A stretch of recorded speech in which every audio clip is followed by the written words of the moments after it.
দলং নিৰ্মাণস্থলীলৈ আহিলে আপোনাৰ এনেকুৱা ভাৱ হ'ব দলংখন নিৰ্মাণ কৰিবলৈ আৰু হয়তো বেছি দিন নালাগে। খুব কম দিনৰ ভিতৰতে দলংখনৰ নিৰ্মাণ কাৰ্য সম্পূৰ্ণ হৈ উঠিব।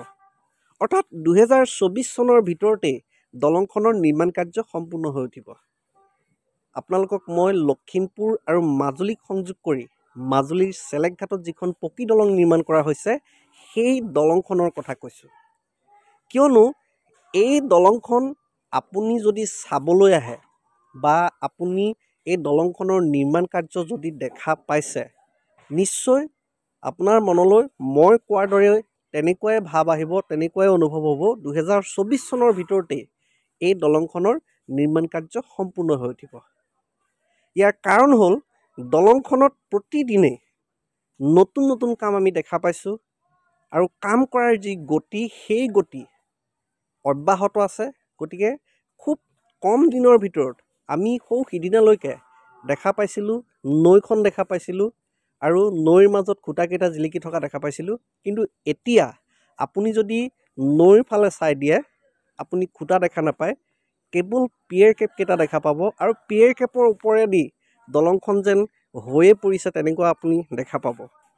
আৰু পিয়েৰ কেপ নিৰ্মাণ কৰাৰ সমান্তৰালকৈ SP Singla construction private limited নামৰ কোম্পেনীটোৱে যিহেতু গাৰ্ডাৰসমূহো নিৰ্মাণ কৰি আছে, গতিকে আমাৰ অনুভৱ হয় পিয়েৰ কেপৰ কাম সম্পূৰ্ণ হোৱাৰ পাছতেই তেওঁলোকে গাৰ্ডাৰবিলাক লঞ্চ কৰিব বিচাৰিব আৰু গাৰ্ডাৰবিলাক লঞ্চ কৰাৰ পাছত দলঙৰ প্ৰায় 70%, 75% কাম হৈ যাব।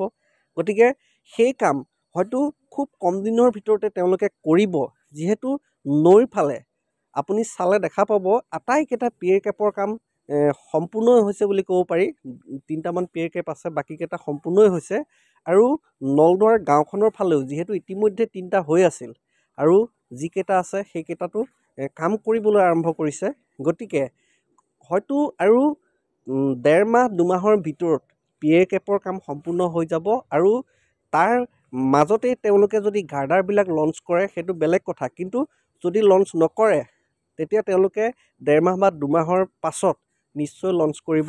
আৰু এই ক্ষেত্ৰত এটা কথা ক'বই লাগিব, প্ৰাকৃতিক দুৰ্যোগে যদি বাধাৰ সৃষ্টি নকৰে, প্ৰাকৃতিক দুৰ্যোগ মানে বৰষুণ, বানপানী বা ধুমুহা তেনেকুৱাবিলাকৰ কথাই কৈছোঁ। যিহেতু ইতিমধ্যে 2 এজাক বৰষুণ পৰিবলৈ আৰম্ভ কৰিছে আৰু বৰষুণৰ পৰাৰ লগে লগে যিহেতু বানপানী হ'ব আৰু এতিয়া ধুমুহাৰ ছিজন, গতিকে হয়তো ধুমুহা এনেকুৱা ধৰণৰ প্ৰাকৃতিক দুৰ্যোগে যদি বাধাৰ সৃষ্টি নকৰে আৰু কোম্পেনীটোৰ কামৰ যি গতি এই গতি যদি অব্যাহত থাকে তেতিয়া 2024 চনৰ ভিতৰতে দলংখনৰ নিৰ্মাণ কাৰ্য সম্পূৰ্ণ হৈ যাব যেন আমাৰ অনুভৱ হয়।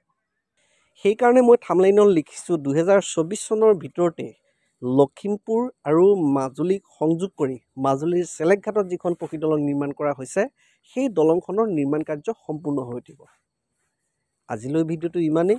ভিডিঅ'টো চাই যদি ভাল পালে লাইক, কমেণ্ট, শ্বেয়াৰ কৰিব আৰু প্লিজ মোৰ চেনেলটো ছাবস্ক্ৰাইব কৰিব আৰু এনেকুৱা ভিডিঅ'ৰ ন'টিফিকেশ্যন সদায় আগতেই পাবৰ কাৰণে কাষতে থকা বেল আইকনটো প্ৰেছ কৰি অল কৰি ৰাখিব। Thank U.